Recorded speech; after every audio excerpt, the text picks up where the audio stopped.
DCM DK Shivakumar Ambedkar Jayanti ಕಾರ್ಯಕ್ರಮದಲ್ಲಿ ತಮ್ಮ ಪಕ್ಷದವರ ವಿರುದ್ಧವೇ ಸ್ವಲ್ಪ ಗರಂ ಆದ್ರು.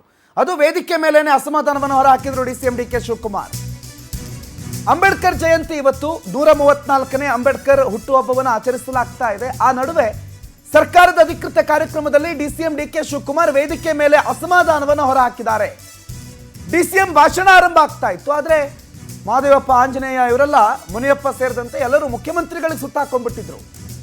ಡಿ ಕೆ ಶಿವಕುಮಾರ್ ಭಾಷಣಕ್ಕೆ ಸಿದ್ಧ ಆದ್ರೂ ಸಿಎಂ ಜೊತೆಗೆ ಲೀಡರ್ಸು ಬಹಳ ಬ್ಯುಸಿ ಆಗಿದ್ರು. ಆಗ ಸಿಟ್ಟಾಗಿ ಕಾರ್ಯಕ್ರಮ ಮಾಡ್ಲಾ ಇಲ್ಲ ಹೋಗ್ಲಾ ಅಂತ ಮಾತನಾಡಿದ್ದಾರೆ ಡಿಸಿಎಂ ಡಿ ಕೆ ಶಿವಕುಮಾರ್. ಮಹದೇವಪ್ಪನವರೇ, ಕಾರ್ಯಕ್ರಮ ಮಾಡ್ಲಾ ಹೋಗ್ಲಾ ಅಂತ ಡಿ ಕೆ ಶಿವಕುಮಾರ್ ಗರಂ ಆಗ್ತಾ ಇದ್ದಂತೆ ನಾಯಕರೆಲ್ಲ ತಮಗೆ ಸಿದ್ಧ ಮಾಡಿದ್ದ ಆಸನಗಳಿಗೆ ಹೋಗಿ ಅಲ್ಲಿ ಕೂತ್ಕೊಂಡ್ಬಿಟ್ರು. ಡಿ ಕೆ ಶಿವಕುಮಾರ್ ಅತ್ತ ಸಿಎಂ ಸಿದ್ದರಾಮಯ್ಯ ಹಿಂಗೆ ನೋಡ್ತಾರೆ.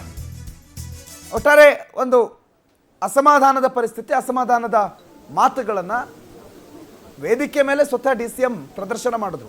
ಅದ್ಯಾವುದೋ ಕಾರ್ಯಕರ್ತರ ಮೇಲಲ್ಲ, ಪಕ್ಷದ ಸಚಿವರ ಮೇಲೆ. ನೋಡಿ ಆ ದೃಶ್ಯಗಳನ್ನು.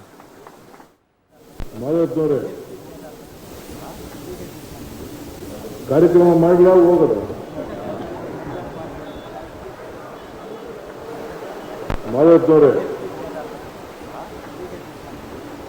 ಕಾರ್ಯಕ್ರಮ ಮಾಡಲಾ ಹೋಗೋದು.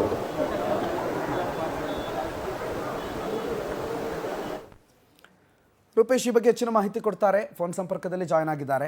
ರೂಪೇಶ್, ಡಿ ಕೆ ಶಿವಕುಮಾರ್ ಅವರ ಇವತ್ತಿನ ಈ ಮಾತು, ಹೋಗ್ಲೋ ಅಥವಾ ಕಾರ್ಯಕ್ರಮ ಮಾಡ್ಲೋ ಅನ್ನುವಂಥ ಮಾತು ಏನಾಯ್ತು ವೇದಿಕೆ ಮೇಲೆ, ಮತ್ತು ಅದು ವೇದಿಕೆಗೆ ಮಾತ್ರ ಸೀಮಿತಾನ ಅಥವಾ ಡಿ ಕೆ ಶಿವಕುಮಾರ್ ಅವರ ಹಳೆ ಕೋಪನೂ ಇದರಲ್ಲಿ ಇನ್ಕ್ಲೂಡ್ ಆಗಿದ್ದಂಗೆ ಕಾಣ್ತಾ ಇದೆಯಾ? ನಿಜ ಇಲ್ಲಿ ಪ್ರಣೋತ್, ಯಾಕಂತ ಹೇಳಿದ್ರೆ ಇವತ್ತು ಅಂಬೇಡ್ಕರ್ ಜಯಂತಿ ಕಾರ್ಯಕ್ರಮ ವಿಧಾನಸೌಧದಲ್ಲಿ ಆಗ್ತಾ ಇತ್ತು. ಈ ಸಂದರ್ಭದಲ್ಲಿ ಸಿದ್ದರಾಮಯ್ಯ ಸೇರಿ ಹಲವಾರು ಜನ ವೇದಿಕೆಯಲ್ಲಿದ್ರು. ಸಿದ್ದರಾಮಯ್ಯ ವೇದಿಕೆಗೆ ಬಂದ್ರು. ಅದಾದ ಬಳಿಕವಾಗಿ ಡಿಸಿಎಂ ಡಿ ಕೆ ಶಿವಕುಮಾರ್ ಅವರಿಗೆ ವೇದಿಕೆಗೆ ಆಹ್ವಾನ ಮಾಡಿ ಅವ್ರನ್ನ ಮಾತಿಗೆ ಕರೆಯಲಾಯಿತು. ಈ ಸಂದರ್ಭದಲ್ಲಿ ಡಿಸಿಎಂ ಡಿ ಕೆ ಶಿವಕುಮಾರ್ ಮಾತಿಗೆ ಹೋಗ್ತಾರೆ.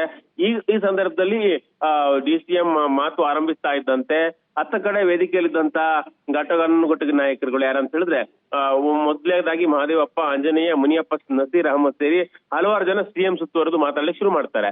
ಈ ಸಂದರ್ಭದಲ್ಲಿ ಡಿಸಿಎಂ ಡಿ ಕೆ ಶಿವಕುಮಾರ್ಗೆ 2-3 ಬಾರಿ ಡಿಸ್ಟರ್ಬ್ ಆಗುತ್ತೆ. ಯಾಕಂತ ಹೇಳಿದ್ರೆ ವೇದಿಕೆಯ ಮೇಲ್ಗಡೆ, ಎತ್ತರದ ವೇದಿಕೆ ಆಗಿರುವಂತ ಕಾರಣ ವೇದಿಕೆಯ ಮೇಲ್ಗಡೆನೆ ಸಿಎಂ ಅವರಿಗೆ ಸುತ್ತುವರೆದು ಸಿಎಂ ಆಪ್ತರು ಮಾತಾಡ್ಲಿಕ್ಕೆ ಶುರು ಮಾಡ್ತಾರೆ. ಈ ಸಂದರ್ಭದಲ್ಲಿ ವೇದಿಕೆಯಲ್ಲಿ ಅಸಮಾಧಾನವನ್ನ ಡಿ ಕೆ ಶಿವಕುಮಾರ್ ಅವರು ವ್ಯಕ್ತಪಡಿಸ್ತಾ ಇದ್ದಾರೆ. ಆ ಸಂದರ್ಭದಲ್ಲಿ ಅವ್ರು ಹೇಳ್ತಾರೆ, ಮಹದೇವಪ್ಪನವರೇ ನಾನು ಕಾರ್ಯಕ್ರಮ ಮಾಡ್ಲೋ ಅಥವಾ ಹೋಗ್ಲು ಅಂತೇಳಿ. ಯಾಕಂದ್ರೆ ಡಿಸಿಎಂ ಡಿ ಕೆ ಶಿವಕುಮಾರ್ ಅವರಿಗೆ ಕೆಪಿಸಿಸಿಯಲ್ಲಿ ಒಂದು ಕಾರ್ಯಕ್ರಮ ಇರುತ್ತೆ, ಆ ಕಾರ್ಯಕ್ರಮಕ್ಕೆ ಹೋಗ್ಬೇಕಾಗಿರುತ್ತೆ, ಅವಾಗ ತಡ ಆಗಿರುತ್ತೆ. ಅದೇ ರೀತಿಯಾಗಿ ಡಿಸಿಎಂ ಗರಂ ಆಗ್ತಾ ಇದ್ದಂತೆ, ಕಾರ್ಯಕ್ರಮ ಇರ್ಬೇಕು ಬೇಡ ಅಂತ ಹೇಳಿ ಡಿಸಿಎಂ ಗರಂ ಆಗ್ತಾ ಇದ್ದಂತೆ ತಮ್ಮ ಆಸನಗಳಿಗೆ ಮಹದೇವಪ್ಪ, ಆಂಜನೇಯ ಮತ್ತೆ ಸಚಿವ ಮುನಿಯಪ್ಪ ಅವರು ಹೇಳ್ತಾರೆ. ಈ ಸಂದರ್ಭದಲ್ಲಿ ಡಿ ಕೆ ಶಿ ಅತ್ತ ಸಿಎಂ ಸಿದ್ದರಾಮಯ್ಯ ನೋಡ್ತಾ ಇದ್ದಾರೆ. ಆ ಬಳಿಕವಾಗಿ ಎಲ್ಲರೂ ಕೂಡ, ಯಾಕಂದ್ರೆ ವೇದಿಕೆಯಲ್ಲಿದ್ದಂತ ಸಿಎಂ ಸುತ್ತುವರಂತ ಎಲ್ಲಾ ಸಚಿವರುಗಳು, ಶಾಸಕರುಗಳು ಅವರ ಆಸನಕ್ಕೆ ಹೋಗಿ ಕುಳಿತ ಮೇಲೆ ಮತ್ತೆ ಡಿಸಿಎಂ ಭಾಷಣವನ್ನು ಆರಂಭಿಸ್ತಾರೆ. ಎಲ್ಲವನ್ನು ಏನ್ ಸೂಚಿಸುತ್ತೆ ಅಂತ ಹೇಳಿದ್ರೆ, ಇಲ್ಲಿ ಮೊದಲನೇದಾಗಿ ಸಿಎಂ ಆಪ್ತರು ಒಂದು ಒತ್ತಾಯವನ್ನು ಮಾಡ್ತಾ ಇರ್ತಾರೆ. ಅದೇ ರೀತಿಯಾಗಿ ಸಿಎಂ ಬೆಂಬಲಿಗೆ ಸದಾ ನಿಂತಿರ್ತಾರೆ. ಈ ಸಂದರ್ಭದಲ್ಲಿ ಸಿಎಂ ವರ್ಸಸ್ ಡಿಸಿಎಂ ಅಂತೇಳಿ ಸಾಕಷ್ಟು ವಿಶ್ಲೇಷಣೆಗಳಾಗ್ತಾ ಇರುತ್ತೆ, ವ್ಯಾಖ್ಯಾನಗಳಾಗ್ತಾ ಇರುತ್ತೆ.